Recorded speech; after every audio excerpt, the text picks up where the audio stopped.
Defined as uncontrolled growth of sales.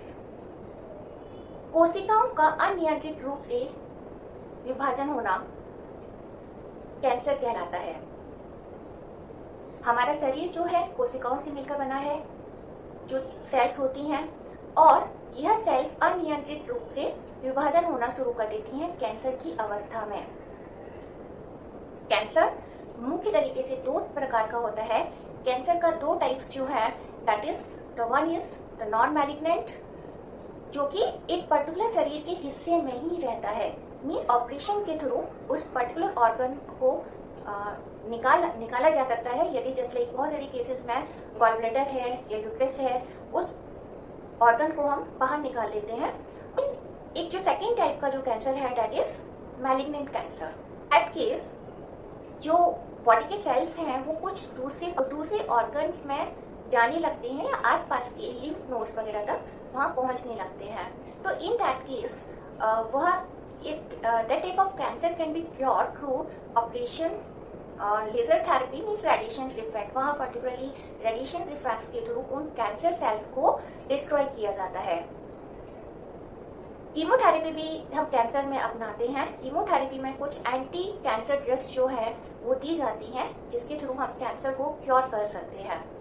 But in the case of last stage which is also known as advance stage, last stage को हम metastatic stage या advance stage जिसे कहते हैं, उसमें patient का ठीक होना काफी चांसेस कम रह जाते हैं। ऐसे कि कुछ रीजन जो दिए जाते हैं वो यह है, जस्ट लाइक कि हम कुछ ऐसे एलर्जेंस जो हैं वो यूज करते हैं जिनसे हमारी बॉडी इरिटेट होती है। हम बहुत ज्यादा जो है एक्सरेज या अल्ट्रा साउंड्स यदि करवाते हैं तो वो भी एक रीजन हो सकता है कि कहीं ना कहीं हमारी बॉडी की सेल्स जो है वो ट्रिगर हो जाए। इसके अलावा जो अल्ट्रावायलेट रेडिएशंस हैं वो भी कहीं ना कहीं हमें नेगेटिवली अफेक्ट करते हैं। और इसके अलावा कुछ चीजें जो हम लोग खाने में लेते हैं, जस्ट लाइक निकोटीन, कैफीन, बहुत ज्यादा स्मोकिंग, सिगरेट स्मोकिंग या टबैको च्यूइंग, अल्कोहल जो एडिक्शन है, ये सारी जो बैड हैबिट्स हैं वो भी कहीं ना कहीं हमारी बॉडी को कैंसर जैसे गंभीर रोग दे सकते हैं। We should avoid this all this negative consumption in our diet daily use. Medicines में ऐसे कौन से सिम्टम्स हैं जो देखे जाते हैं, जनरली हो सकते हैं, पर मोस्टली कैंसर पेशेंट में ऐसा पाया जाता है। जस्ट लाइक अगर कोई भी ऐसा इंजरी है या घाव है वो काफी लंबे समय तक अपनी से हील नहीं हो रहा है। जनरली हम देखते हैं कि अगर हमारे छोटी सा भी एक कट लग जाता है तो वो कुछ टाइम ड्यूरेशन के बाद खुद से अपने आप ठीक होने लगता है, या कोई भी हम जनरल एक जो प्रिकॉशन लेते हैं उसके बाद वो ठीक हो जाता है। लेकिन कैंसर पेशेंट्स में एक छोटी सी भी इंजरी जो है वो आसानी से ठीक नहीं होती है। नेक्स्ट, अगर एक कट लग जाता है तो कट के बाद जो ब्लड फ्लो है वो कंटिन्यूसली बहता ही रहता है। मीन्स खून का जो एक कहते हैं क्लॉटिंग हो जाना या थक्का बन जाना, वो प्रोसेस जो है कैंसर पेशेंट्स में नहीं होती है। अगर खून बह रहा है तो वो बहता ही रहेगा। ये ऐसा एबनॉर्मल प्रोसेस ऐसी दिख रही है कि हमें गले से कुछ चीज स्वेलो होने में या निकलने में कुछ चीज दिक्कत दे रही है, तो उसको भी हमें सीरियसली लेना चाहिए। बाकी अगर हमारी बॉडी के किसी भी पार्ट में अगर कोई आउटग्रोथ हुई है, मीन्स कुछ गांठ टाइप की डेवलप हुई है, तो उसे हमें बिल्कुल भी अवॉइड नहीं करना चाहिए। हमें उसे डॉक्टर से ये पता करना चाहिए कि कहीं वो कैंसर की आउटग्रोथ या कोई गांठ तो नहीं है। लॉस इन वेट, अगर हमारा वजन एकदम से कम हो रहा है, वीकनेस फील हो रहे हैं, आंखों के सामने एकदम से अंधेरा जैसा होने लगता है, वो भी कहीं ना कहीं एक रीजन हो सकता है, सिम्टम हो सकता है कैंसर होने का। तो अगर हमें ऐसा कुछ भी फील होता है तो हमें डॉक्टर से कंसल्ट जरूर करना चाहिए। कैंसर के लिए यदि हम कहें इलाज की बात करें तो कहीं ना कहीं एलोपैथिक ट्रीटमेंट ही बेस्ट है, जिसे काफी डेवलपमेंट हो रहा है, जिसके कारण से पेशेंट्स के बहुत सारे मरीज जो हैं आजकल ठीक हो रहे हैं।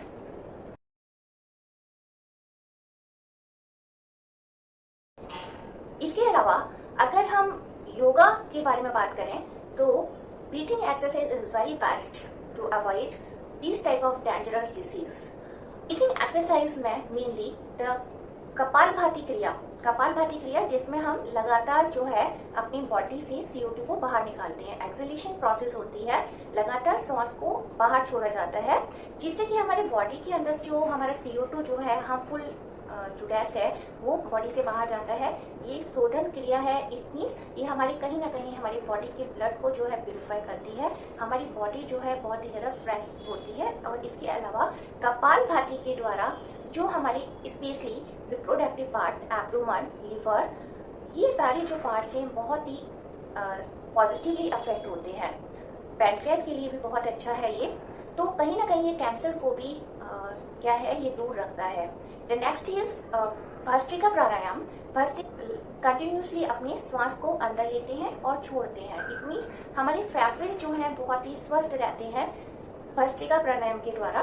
तो अगर हम ब्रीथिंग एक्सरसाइज कर रहे हैं, प्राणायाम कर रहे हैं, इससे क्या है कि हमारी बॉडी को फ्रेश CO2 ऑक्सीजन मिल रहा है, और ऑक्सीजन मिलने की वजह से हमारे जो बॉडी के सेल्स हैं उनका कहीं ना कहीं इनएक्टिवेट होना या ट्रिगर होना रुक सकता है, इनहैबिट हो सकता है, क्योंकि सेल्स को प्रॉपर ऑक्सीजन नहीं मिलता है। वो भी कहीं ना कहीं एक रीजन हो सकता है ट्रिगर होने का या अनकंट्रोल वे में सेल डिवीजन का। हर्बल ट्रीटमेंट की बात करें तो herbal treatment is very effective because cancer cells का जो सबसे बड़ा एक रीजन है वो है फ्री रेडिकल्स का बनना। इन cancer cells free radical formation occur, or when we used to take the antioxidant food, then they destroy the free radicals or they just take inside that. तो हम कहीं ना कहीं जितने भी एंटीऑक्सीडेंट्स फूड हैं, द एंटीऑक्सीडेंट फूड मीन्स जिनमें भी vitamin A, C and E पाया जाता है, और उसके अलावा कुछ मिनरल्स भी होते हैं। इसके लिए हम लोग कह सकते हैं जो मेन वे में जिनको यूज करते हैं, जिसमें लाइकोपीन है, गाजर है, कैरोटीन जिसमें मौजूद है, जितने भी हमारे फ्रूट्स हैं, विटामिन C जिनमें रहता है, it is very helpful to cure the cancer. ये इतने सारे एंटीऑक्सीडेंट्स फूड हैं, और इसके अलावा जो है हम स्पाइसेस में मेनली अगर देखा जाए तो कुछ रिसर्चर्स ने कुछ स्पाइसेस हैं जिन्हें anti cancer, just like turmeric, still going on turmeric, जिसमें क्यूमरिन नाम का कंपाउंड पाया जाता है। क्यूमरिन जो है it is anti cancer, means cancer prevent करता है। Ginger is very helpful. Ginger जो है 4 टाइप्स के कैंसर को क्योर करता है। इसके अलावा गार्लिक, जिस लहसुन भी कैंसर के अगेंस्ट काफी अच्छा वर्क करता है।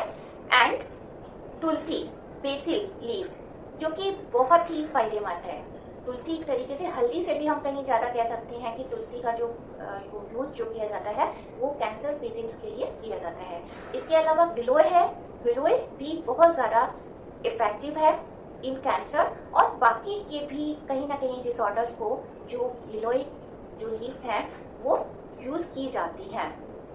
कि जो हर्बल ट्रीटमेंट है it is very effective to prevent cancer. आपको ऐसी बीमारी ना हो, it's better to take care of our body and use antioxidants food in our diet.